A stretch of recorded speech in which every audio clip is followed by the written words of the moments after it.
ओम श्री गुरुवे नमः।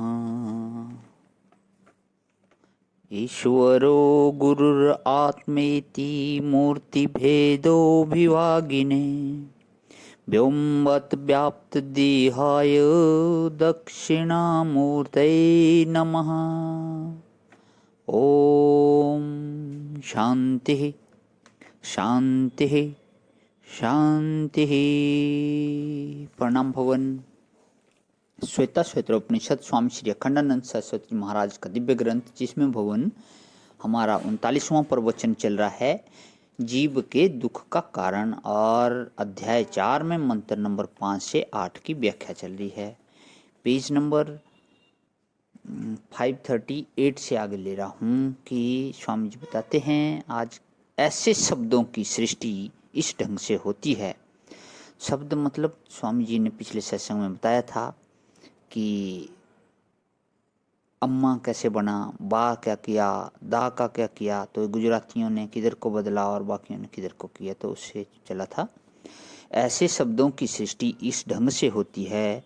तो अब देखो, द्वा द्वा माने दो, दो भाई, दो हैं, है तो हिंदू मुसलमान सरीखे दो संप्रदाय, या पशु मनुष्य सरीखी दो जाति है क्या? बोले नहीं, सुपर्णों एक ही जाति के हैं दोनों। यह तो बहुत बढ़िया है भाई, जाति मिल गई, किसी से प्रेम हो जाए और फिर पता चले कि हमारी जाति का है, तो थोड़ी उम्मीद बढ़ जाती है कि ब्याह हो सकता है भला। तो दो सुपर्णों शोभन पर्णों, दोनों के जो पर्ण हैं, पत्ते हैं, वे बड़े शोभन हैं। शोभन गमनों, दोनों की गति बड़ी अच्छी है। सुपर्णों का अर्थ है दोनों का स्वरूप बहुत सुंदर है। बोले भाई ये हैं कौन?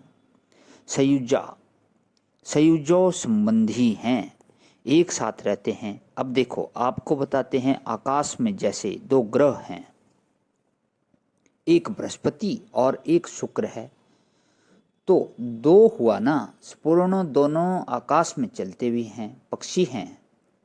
और संयुजो माने कभी कभी एक राशि पर भी ये दोनों आ जाते हैं, लेकिन सखायो नहीं हैं।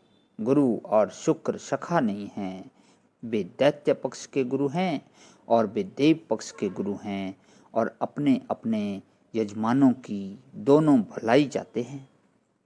ये दोनों पूर्ण हैं, ब्रह्मनिष्ठ ही हैं भला। दोनों वेदों के विद्वान हैं। वे दैत्य गुरु हैं, वे देव गुरु हैं, परंतु सखा नहीं हैं। ये दो हैं ठीक, दोनों ग्रह हैं, संपूर्ण हैं ठीक, दोनों संयुज माने कभी कभी एक राशि पर आ जाते हैं, यह भी ठीक, लेकिन सखा नहीं हैं। अब यह दो कौन हैं? परमेश्वर और जीवात्मा, या कि बद्धात्मा और मुक्तात्मा। इस मंत्र में एक बड़ी अद्भुत बात है, जिसको साधारण लोग तो जानते ही नहीं हैं, और कई बड़े बड़े विद्वानों को भी इस बात का पता नहीं है।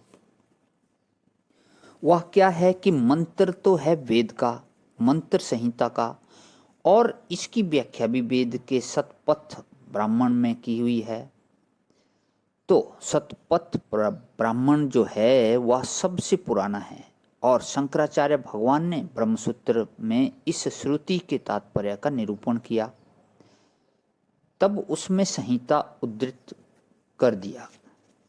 बृहदारण्यक में जब व्याख्या की, उसमें उद्धृत कर दिया। तो वहाँ यह कहते हैं कि ये जो दो हैं, ये जीव और ईश्वर नहीं हैं।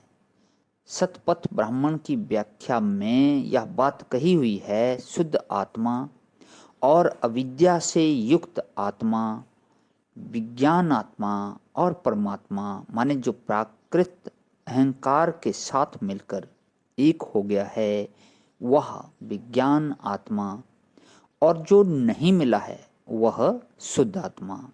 इन्हीं दोनों का वर्णन है। देखो, हम आपको इसका आनंद सुनाते हैं, बहुत बढ़िया आनंद है। समानम वृक्षम परिश्व जाते, ये कहाँ रहते हैं? एक वृक्ष में रहते हैं। वृक्ष माने शरीर।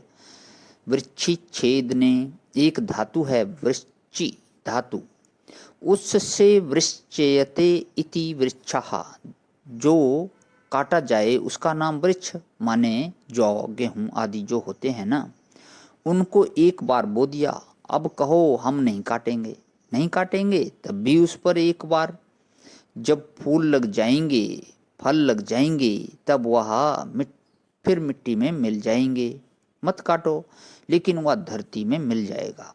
उसको वृक्ष नहीं बोलते हैं, वह औषधि है। औषधया फल क्रांता, एक बार फल लगने के बाद जिसका अंत हो जाए उसका नाम औषधि।